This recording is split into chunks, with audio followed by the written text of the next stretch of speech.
28ના ગાળામાં ચલાવે છે આપણે દિનેશભાઈ પદાણી।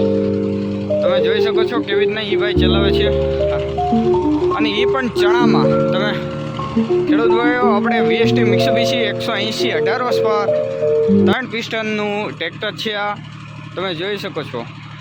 જો ગાઈઝ આ છે આપણે ખેડૂતભાઈ દિનેશભાઈ પદાણી, અને એમની પાસે 18 હોર્સ પાવર